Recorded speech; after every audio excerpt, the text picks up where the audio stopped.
Best law of attraction money and success coach అయిన ప్రముఖ షేక్ అన్వర్ గారిచే మే 18th హైదరాబాద్ లో జరగబోయే 1 day magic of law of attraction and millionaire mind work shop కి register చేసుకోండి. Welcome to Suman TV. నేను మీ సుమన్ టీవీ నాగ్. ఎవరైనా సరే బిజినెస్ చేద్దాము అనుకునేటువంటి వాళ్ళకి కొన్నిసార్లు అంటే బిజినెస్ బాగుంది అనుకుంటారు, కానీ సడన్ లాస్ చూస్తారు, అప్పుల పాలైపోతారు. లేదా కొంతమందికి ఇండివిజువల్గానే ఎంత సంపాదించినా సరే డబ్బులు వారి చేతిలో ఉండవు. గోచార రీత్యా దానికి గల ప్రధాన కారణాలు ఏంటి, ఎలాంటి దోషాలు ఉంటాయి, ఎస్పెషల్లీ బిజినెస్ చేసేటువంటి వాళ్ళకి ఎటువంటి దోషాలు ఉండటం వల్ల ఆ విధంగా జరిగే అవకాశం ఉంటుంది, అండ్ ఎలాంటి దోషాలు కూడా ఉంటాయి వేదిక ఆస్ట్రాలజీ ప్రకారం అనేది. ఈరోజు మనతో పాటు వేదిక ఆస్ట్రాలజీ ఉమాగారు ఉన్నారు, అది వారి మాట్లాడి తెలుసుకుందాం. నమస్కారం ఉమాగారు. నమస్తే నాగరాజ్ గారు. అకార్డింగ్ టు వేదిక ఆస్ట్రాలజీ కనుక మనం చూసుకుంటే అండి, ఎవరి దగ్గరన్నా డబ్బులు నిలవకుండా ఉండటానికి దానికి గల ప్రధాన కారణాలు ఎలాంటి దోషాలు ఉంటాయి, ఎస్పెషల్లీ బిజినెస్కి వచ్చేటప్పటికి ఎలాంటి దోషాలు ఉండటం వలన వాళ్ళు ఏ బిజినెస్ చేసినా సరే కలిసి రాని అవకాశం ఉంటుందంటారు అసలు? తప్పకుండా అండి. బిజినెస్ అనేటువంటి విషయంలో మనం చూస్తే కనుక ఆస్ట్రాలజీలో 4 రకాల దోషాలు అంటే చెప్పబడ్డాయి నాగరాజు గారు. ధన దోషము, రుణ దోషము, విఘ్న దోషము, స్థాన దోషము అని చెప్పి 4 దోషాలు చెప్పబడ్డాయండి. బిజినెస్ ముందుగా మనం ధన దోషం కోసం మాట్లాడుకోవాలి అనుకుంటే, బిజినెస్ చేసేటువంటి అంశము డబ్బులు సంపాదించడం కోసము అనేటువంటి మాట మర్చిపోయి విచ్చలవిడిగా డబ్బులు ఖర్చు పెడుతూ డబ్బులు ఎక్కడ ఇన్వెస్ట్ చేయాలో తెలియనటువంటి పరిస్థితిలో ఇన్వెస్ట్ చేసి, అంటే బిజినెస్ చేస్తున్నామనేటువంటిది డబ్బులు సంపాదించడానికా ఖర్చు పెట్టడానికో తెలియనటువంటి పరిస్థితిలో బిజినెస్ చేసే వాళ్ళకి ఇది చాలా యాప్ట్ అవుతుందండి. ఇది ఎందుచేత వస్తుంది అంటే, యాజ్ పర్ ఆస్ట్రాలజీ చూస్తే the original 7th house business హౌస్గా చెప్పబడింది. ఆ స్థానంలో కనుక రాహు కానీ, అదే స్థానంలో శని భగవానుడు కానీ, అదే స్థానంలో కేతుగ్రహము కానీ ఉన్నట్లయితే, లేదా క్షీణ చంద్రుడు ఉన్నట్లయితే ఖచ్చితంగా బిజినెస్లో ధనదోషము అనేటువంటిది పడుతుంది. దీని మూలాన పెట్టుబడి పెట్టడమే అవుతుంది తప్ప వచ్చేటువంటిది ఏదీ కనబడదు. మనం చూస్తే ఎక్కువ బిజినెస్లు ఇక్కడే ఫెయిల్ అవుతూ ఉంటాయండి. ధనదోషంలోనే ఇరుక్కుపోతుంటారు. ఎందుకు అని అంటే, వాళ్ళు పెట్టుబడి పెడతారు, శాలరీలు వాళ్ళు ఇస్తారు, వాళ్ళ జేబులోంచి వెళ్ళేదే తప్ప వాళ్ళకు వచ్చేటువంటిది ఏదీ ఉండదు. ఒకవేళ మీరు బిజినెస్ చేస్తూ ఈ రకమైనటువంటి ప్రభావాన్ని మీరు చూస్తూ ఉంటే, దీనికి కారణము ధనదోషము. అంటే ధనాన్ని ఎలా పెట్టాలి అంటే, మనం చూసామనుకోండి ఆస్ట్రాలజీలో ద ఒరిజినల్ 12th హౌస్ అండి, అంటే 12వ స్థానము వ్యయస్థానంగా చెప్పబడింది. ఆ స్థానంలో బుధుడు కానీ శుక్రుడు, బుధ శుక్రుల యొక్క కంజంక్షన్ ఉన్నప్పుడు చాలామంది ఏంటంటే వ్యాపార నష్టము అనుకుంటారు. కాదు, ఇన్వెస్ట్మెంట్ అండి, పెట్టుబడి. అంటే కొన్ని యోగాలు వ్యాపార లక్షణాలకి దారితీస్తూ ఉంటాయి. భద్ర మహాపురుష యోగం లాంటి యోగాలు, అలాంటి వాళ్ళకి ఎక్కడ డబ్బులు పెట్టాలి ఏంటో తెలుస్తుంది. ఎప్పుడైతే సరైనటువంటి వ్యాపార యోగం లేనప్పుడు వ్యాపారం పెట్టినట్లయితే ఈ యొక్క ధనదోషం వల్ల తీవ్రమైన నష్టాలు చూస్తారు. అంటే ఇంకా బిజినెస్ దివాళా తీసేయడం తప్ప ఇంకా వేరే మార్గం ఉండదు. ఇది ధనదోషంగా చెప్పబడింది. ఇది జాతకం ద్వారా ఖచ్చితంగా తెలుస్తుంది. అయితే ఇక రెండవది ఏంటి అంటే రుణదోషము అని ఉంటుంది. అంటే చాలామంది అప్పులు తీసుకొచ్చి బిజినెస్ చేస్తుంటారు, తర్వాత బిజినెస్ చేసిన తర్వాత అప్పులు పాలైపోతుంటారు. అంటే వాళ్ళు ఏదైనా పెట్టుబడి పెట్టాలన్నా అప్పే, దాన్ని రన్ చేయాలన్నా అప్పే, అది దివాళీ తీసిన తర్వాత మళ్ళీ అప్పే, దాని మీద మళ్ళీ అప్పు పెడుతూ ఉంటారు. అంటే వ్యాపార లక్షణం, ఏ స్థాయిలో మనం బిజినెస్ పెట్టాలి, ఎంతట్లో బిజినెస్ పెట్టాలి, ఆ డబ్బును మేనేజ్ చేసేటువంటి విధానం కూడా రుణదోషంగా చెప్పబడింది. ఇది కుజుడి యొక్క సంచారం మీద ఆధారపడి ఉంటుంది. రుణదోషము అనే 7th హౌస్లో కుజుడు నీచ స్థితిలో ఉండడము, 7thలో లేకపోతే చంద్రుడు నీచ స్థితిలో ఉండడము, ఇలాంటి పరిస్థితుల్లో వాళ్ళకి తెలియక ప్రాపర్ గైడెన్స్ లేక అప్పులు తీసుకొచ్చి పెట్టడము. చాలామంది చూస్తే ఒక వ్యాపారం పెడతారు, అప్పు తీసుకొచ్చి బయటికి మాత్రం గాంభీర్యం, మేకపోత గాంభీర్యంలాగా గాంభీర్యం ఉంటుంది. ఆ డబ్బులు తీసుకొచ్చి పెడతారు, మళ్ళీ అప్పులు అయిపోతారు, మళ్ళీ ఇంకో అప్పు తీసుకొచ్చి ఈ అప్పుని కవర్ చేస్తారు. మొత్తానికి దివాళా తీసేంత వరకు వాళ్ళు నష్టపోతున్నారనే విషయాన్ని వాళ్ళు గుర్తించలేరంతే. దీన్ని రుణదోషంగా చెప్పబడింది. దీనివల్ల ఫ్యామిలీ మొత్తం అంతా కొలాప్స్ అయిపోతుందండి. రుణదోషం కనుక ఉంటే జాతకంలో ఎవరు బిజినెస్ పెట్టాలి, ఎవరిది బిజినెస్ నక్షత్రము, ఎవరిది బిజినెస్ యోగం అనేటువంటిది కొన్ని నిర్ణయింపబడ్డాయి. అవి తెలుసుకున్న తర్వాతనే వెళ్ళాలి. జాతకంలో గ్రహాల యొక్క ప్లేస్మెంట్ ఆధారంగా ఏ బిజినెస్ పెడితే బాగుంటుంది. కొంతమంది చూస్తే నాగరాజు గారు పార్ట్నర్షిప్లో వెళ్తారు, పార్ట్నర్ బాగుపడతాడు కానీ ఈ వ్యక్తి తీవ్రమైన నష్టాలు పోతారు. ఇది కూడా ఒక దోషంగా చెప్పబడింది. జాతకం ద్వారా ఈ రుణదోషం ఉందా, లేకపోతే ఉమ్మడి వ్యాపారం చేస్తే బాగుంటుందా, లేకపోతే స్వతహాగా ఇండిపెండెంట్గా చేస్తే బాగుంటుందో తెలుసుకుని ముందుకు వెళ్ళాలి. ప్రతి గ్రహానికి సంబంధించి కొన్ని కారకత్వాలు చెప్పబడ్డాయి. ఫుడ్ బిజినెస్ పెడితే బాగుంటుందా, లేకపోతే బట్టల బిజినెస్ పెడితే బాగుంటుందా, ప్రొవిజనల్ స్టోర్స్ పెడితే బాగుంటుందా, వైన్ షాప్ పెడితే బాగుంటుందా, రెస్టారెంట్స్ పెడితే బాగుంటుందా, ఇలాంటివన్నీ కూడా జాతకంలో ఆల్రెడీ నిర్ణయింపబడతాయి. అది తెలియక మనము రుణదోషము ధనదోషం ద్వారా తొందరపడి పెట్టడం వలన ఈ యొక్క రుణదోషము ధనదోషం అనేటువంటి దాంట్లో ఇరుక్కుని తీవ్రమైన నష్టాలు పోతారు నాగరాజు గారు. ఇక మూడోది ఏంటంటే విఘ్న దోషము అని ఉంటుంది.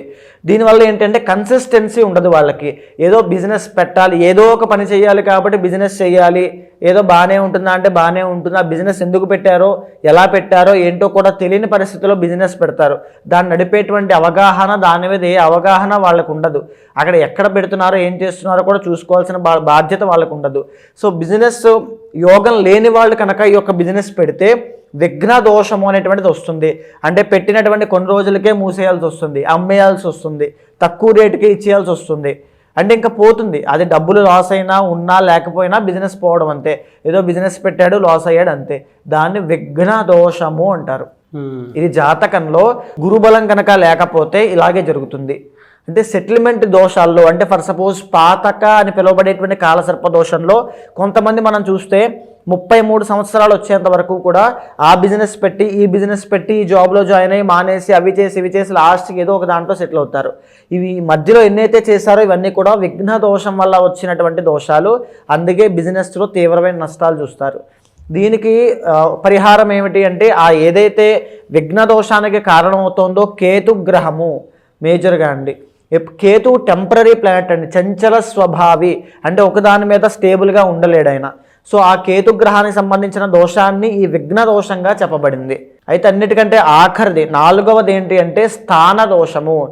ఏ బిజినెస్ ఎక్కడ పెట్టాలి, ఎలా పెట్టాలి అని తెలియక రాంగ్ ప్లేస్మెంట్లో పెట్టడము, లేదా పెట్టినటువంటి బిజినెస్ వాస్తుకు విరుద్ధంగా ఉండడము, లేదా ఆ స్థానము ఏదైతే ఉందో అక్కడ విపరీత నెగిటివ్ ఎనర్జీ మనం చూస్తూ ఉంటామండి. ఏదైనా స్థలం, మనం నివసించేటువంటి స్థలమైనా వ్యాపార స్థలమైనా అది శుద్ధిగా ఉండాలి. అక్కడ ఏదైనా జంతువులు చనిపోయి ఉండొచ్చు, ఏదైనా హాని కలిగి ఉండొచ్చు, ఏదో ఒక ఇబ్బంది జరిగి ఉండొచ్చు. అలాంటి స్థలాల్లో కనుక ఏదైనా వ్యాపారం పెట్టినట్లయితే, అది తెలియక ముందుకు వెళ్ళినట్లయితే తీవ్రమైన నష్టాలు చూస్తారు. వ్యాపారం పెట్టిన తర్వాత నష్టపోవడమే కాదు, ఫ్యామిలీ లైఫ్లో కూడా, పర్సనల్ లైఫ్లో కూడా తీవ్రమైన నష్టాలు ఉంటాయండి, డ్యామేజ్ ఉంటుంది. ఆ వ్యాపారం పెట్టిన తర్వాతే మాకు ఇలా అయిపోయిందండి, ఆ ఇంటికి వెళ్ళాక ఇలా అయిపోయిందండి, ఆ షాప్ ఓపెన్ చేశాక ఇలా అయిపోయిందని వింటూ ఉంటామండి. దీన్ని స్థాన దోషము అంటారు. ఇది 4వ స్థానాన్ని బట్టి మనం ఖచ్చితంగా తెలుసుకోవచ్చు. ఒకవేళ 4వ స్థానంలో ఏ రాహుగ్రహం ఉండి ఆ అంతర్దశలు నడుస్తున్నప్పుడు ఖచ్చితంగా ఇలాంటి రాంగ్ డైరెక్షన్లోకి వెళ్ళి ఆ స్థాన దోషం ఉన్నటువంటి ఇళ్లలో కానీ, స్థాన దోషం ఉన్నటువంటి బిజినెస్లు పెట్టడం కానీ ఖచ్చితంగా జరుగుతాయి. మీరు చెప్పినటువంటి దోషాల ప్రకారం కనుక మనం చూస్తే అంటే కుంభరాశి వారికి ఎలాంటి దోషాలు ఉండే అవకాశం ఉంటుంది, ఎస్పెషల్లీ బిజినెస్లోను ఇండివిజువల్గాను? మేజర్గా కుంభరాశి వాళ్ళు నాగరాజు గారు ద ఒరిజినల్ 11th హౌస్ అండి. అంటే వీళ్ళు అడ్మినిస్ట్రేషన్లోనూ ఏదైనా ఆర్గనైజ్ చేయాలన్నా, లేకపోతే డబ్బు సంపాదించాలన్నా, అకౌంట్స్ చూసుకోవాలన్నా, ₹1 లాభం చూపించాలన్నా వీళ్ళు చాలా తెలివితేటలు ఉన్నవాళ్ళు. ఖచ్చితంగా ఒక పెద్ద కాంటాక్ట్స్ ఏదో ఒకటి చేసి లాస్ట్ మినిట్లో ఏ ఆపద ప్రమాదంలో ఉన్నా సరే అక్కడి నుంచి వాళ్ళు ఎలా సేవ్ చేసుకోవాలో తెలిసినటువంటి ఒక గొప్ప తెలివితేటలు ఉన్న వ్యక్తులు అని చెప్పొచ్చు కుంభరాశి వాళ్ళు ఖచ్చితంగా. కానీ ఏంటి అంటే ద ఒరిజినల్ 11th హౌస్ అవ్వడము, the original 7th house Ravi అవ్వడము, వీళ్ళకి మేజర్గా బిజినెస్లు అంటే ఎలా ఉంటాయంటే హైలీ అఫీషియల్ పీపుల్తో వీళ్ళ కనెక్షన్స్ ఉండడం, లేదా వీళ్ళే హైలీ అఫీషియల్ పీపుల్ లాగా వ్యవహరించడం లాంటివి జరగడము. రెండవది ఏంటి అంటే గవర్నమెంట్ కాంట్రాక్ట్స్ ద్వారా బిజినెస్ చేయడము, బంగారం వ్యాపారం చేసి అధిక మొత్తంలో విపరీతమైన ధనం సంపాదించడము. బంగారం వ్యాపారం చేసే వాళ్ళందరికీ కూడా రవి అధిపతి అండి. రవి, గురు, శుక్ర ఈ 3 కాంబినేషన్స్ బాగుంటే బంగారం వ్యాపారం సూపర్గా ఉంటుంది. అంటే చాలా ఎర్లీ స్టేజ్లోనే బంగారాన్ని పట్టుకున్న తర్వాత సక్సెస్ చూసేస్తారు వాళ్ళు. రవి, గురు, శుక్ర. అదేవిధంగా వీళ్ళకి రైస్ బిజినెస్ అండి, బియ్యము వ్యాపారము చాలా బాగుంటుంది. కుంభరాశి వాళ్ళకి ఖచ్చితంగా ధాన్యాలు, బియ్యమే కాదు ధాన్యాలు అన్నీ కూడా చాలా బాగుంటాయని చెప్పొచ్చు. అండ్ మేజర్గా చెప్పాలి అంటే డ్రై ఫ్రూట్స్ కానీ, ఎక్స్పోర్ట్స్ అండ్ ఇంపోర్ట్స్ కానీ ఇవన్నీ కూడా అద్భుతంగా కలిసి వచ్చేటువంటివి. ప్రభుత్వానికి సంబంధించినటువంటి కాంట్రాక్టులు తీసుకొని దానికి సంబంధించిన బిజినెస్లు చేయడం మేజర్గా వీళ్ళకి పనికొచ్చేటువంటి బిజినెస్ అండి. తర్వాత బంగారము, మెడికల్ షాప్స్ ఇవన్నీ కూడా వీళ్ళకి చాలా బాగుంటాయని చెప్పుకోవచ్చు. అయితే వీళ్ళకి వచ్చినటువంటి ఇబ్బంది ఏంటి అంటే కుంభరాశి వాళ్ళు the original 5th and 8th lot అవ్వడం మూలన వీళ్ళకి ఏంటి అంటే మేజర్గా వీళ్ళకన్నా వీళ్ళు పుట్టినటువంటి సంతానానికి అది అధికమైన లాభాలు. అంటే మనం చూస్తుంటాం, మనం కొంచెం సంపాదించి మన సంతానానికి మిగతాది ఇస్తూ ఉంటాం. సో కుంభరాశి వాళ్ళు సక్సెస్ అవ్వకపోయినా వీళ్ళు మొదలుపెట్టిన పనితో వీళ్ళ సంతానం బాగా సక్సెస్ అవుతారు ఖచ్చితంగా. అంటే వీళ్ళకి ఆ పరిపూర్ణత్వం అనేటువంటిది రాకపోయినా మీరు ఏమీ కంగారు పడద్దు, మీ ఇంట్లో మళ్ళీ మీ సంతానానికి ఆ గొప్ప యోగం పడుతుంది 5th and 8th లార్డ్ అవ్వడం మూలాన. అండ్ ఒకవేళ మీరు బిజినెస్లో ఉన్నట్లయితే మీకు రుణదోషం అనేటువంటిది ఉంటుంది. బికాజ్ 8th లార్డ్ బుధుడు అవుతాడు. మీ యొక్క ఫ్యామిలీ అండి, మీ ఫ్యామిలీ మీకు మైనస్ అవుతుంది మేజర్గా చెప్పాలి అంటే. మీ సంతానము ఫ్యూచర్ జనరేషన్లో మీకు ప్లస్ అవుతుంది, మీరు వ్యవహరించినప్పుడు మీ ఫ్యామిలీ మీకు మైనస్ అవుతుంది. సో దీని మూలన మీకు విపరీతమైన డబ్బులు లాస్ అవ్వడం, కష్టాలు, తర్వాత ఒత్తిడి, బాగా చికాకు పుట్టి బిజినెస్ కూడా వదిలేద్దాం అనేటువంటి ఫీలింగ్ కలగడము, లేదనుకుంటే అప్పులు పాలవ్వడము, ఇవన్నీ కూడా ఖచ్చితంగా మీరు ఫేస్ చేస్తారు వీళ్ళు కుంభరాశి వాళ్ళు. అంటే మేజర్గా ఉన్నది ఏంటి అంటే కుంభరాశి వాళ్ళకి ద ఒరిజినల్ 10th లార్డ్ వచ్చేసి కుజుడు అవుతారు. అంటే వీళ్ళకి బిజినెస్ కన్నా జాబ్స్ అనేటువంటి ఎక్కువగా కలిసి వస్తాయి అని చెప్పచ్చు. మనం బిజినెస్ పాయింట్ ఆఫ్ వ్యూలో మాట్లాడుకుంటున్నాం, కానీ వీళ్ళకి అంతగా పరిపూర్ణమైన వ్యాపార సిద్ధి అనేటువంటిది వీళ్ళకి ఉండదు. సో ఎక్కువగా ఈ జాబ్స్లోనే వీళ్ళకి చాలా బాగుంటుంది. ఐటీ సెక్టార్ కానీ, లేకపోతే ఇంజనీరింగ్ కానీ, లేకపోతే పోలీస్ డిపార్ట్మెంట్, సోల్జర్స్, లేకపోతే మిలిటరీ, ఈ యొక్క పోలీస్ డిపార్ట్మెంట్స్, తర్వాత ఎలక్ట్రికల్ డిపార్ట్మెంట్స్, ఇవన్నీ చాలా బాగుంటాయి వీళ్ళకి. ఒకవేళ ఆ డిపార్ట్మెంట్స్కి సంబంధించిన బిజినెస్లో కనుక ఎలక్ట్రిక్ డిపార్ట్మెంట్ ఉంది, ఎలక్ట్రికల్ షాప్స్, లేకపోతే ఇలాంటివన్నీ కూడా మీరు ఏమైనా చూస్ చేసుకొని మీ చార్ట్లో బుధుడు బలంగా ఉన్నప్పుడు ముందుకు వెళ్ళగలిగితే మీకు బిజినెస్ కూడా చాలా బాగుంటుంది ఖచ్చితంగా. సో ఇక్కడ మీ గోచారంలో అయితే బిజినెస్ అనేటువంటిది మీకు పరిపూర్ణమైన లాభాన్ని, పరిపూర్ణమైన సిద్ధిని అంతగా ఇవ్వట్లేదు. ఓన్లీ మీరు జాబ్స్ కానీ కష్టపడేటువంటి జాబ్స్ వీళ్ళు ఎంచుకుంటారండి, బాగా కష్టంతో కూడుకున్నది. వీళ్ళ ఆలోచన కూడా నేను మిలిటరీకి వెళ్తాను, డిఫెన్స్ చేస్తాను, అది చేస్తాను, ఇది చేస్తాను, సేవ చేస్తాను, కష్టంతో కూడుకున్నవి ఎక్కువగా ఉంటాయి. సో బిజినెస్ అనేటువంటిది వీళ్ళు చేయాలంటే వీళ్ళు చార్ట్లో బలం ఉండాలి, అప్పుడే వీళ్ళు క్లిక్ అవుతారు, లేకపోతే నో వే, ఇబ్బందులు ఖచ్చితంగా పడతారు. ఎలా సార్ అంటే సిచ్యువేషన్స్ అలా ఉన్నప్పుడు జనరల్గా దానికి వేదిక్ ఆస్ట్రాలజీ రెమెడీ ఏమైనా ఉంటుందా? విష్ణుమూర్తి యొక్క ఆరాధన అండి. అంటే వెంకటేశ్వర స్వామి కానీ, రామావతారము, కృష్ణావతారం, ఏదైనా ఇష్టదైవాన్ని విష్ణుమూర్తి యొక్క ఆరాధన ఎక్కువగా చేసినట్లయితే వీళ్ళ కష్టాల నుంచి బయటపడతారు. ఈవెన్ మీరు కుంభరాశి వాళ్ళు మీ వీడియో చూస్తున్నట్లయితే బిజినెస్లో మీకు తీవ్రమైన నష్టాలు ఉంటే విష్ణుమూర్తి యొక్క ఆరాధన, నారాయణ హోమం చేయించండి, ఖచ్చితంగా అద్భుతమైన ఫలితాలు మీరు బిజినెస్లో చూస్తారు. మీకు అదే ఒక శ్రీరామ రక్ష అని చెప్పచ్చు, నారాయణ కవచము, నారాయణ హోమము. ఎలా సార్ అంటే చాలామంది మిమ్మల్ని అప్రోచ్ అవుదాం అనుకున్నటువంటి వాళ్ళు ఉంటారు. ఏ దోషం ఉంది, ఏ శాపం ఉంది, లేదు అంటే గోచరరీత్యా అనే కాకుండా పర్సనల్ చాట్ త్రూ అయినా సరే ఒక్కొక్క మంచి రెమెడీ కోసం చూసుకునేటువంటి వాళ్ళు ఉంటారు. వాళ్ళకు ఉండేటంటే కొంతమందికి ఫినాన్షియల్ ప్రాబ్లమ్స్ ఉండొచ్చు, కొంతమందికి ఏమో హెల్త్ ప్రాబ్లమ్స్ ఉండొచ్చు, కొంతమందికి మ్యారిటల్ ఇష్యూస్ ఉండొచ్చు, లేదా పెళ్ళికి మంచి ముహూర్తం కోసం అని చెప్పేసి అడిగేటువంటి వాళ్ళు ఉంటారు, గృహప్రవేశం కోసం అడిగేటువంటి వాళ్ళు ఉంటారు.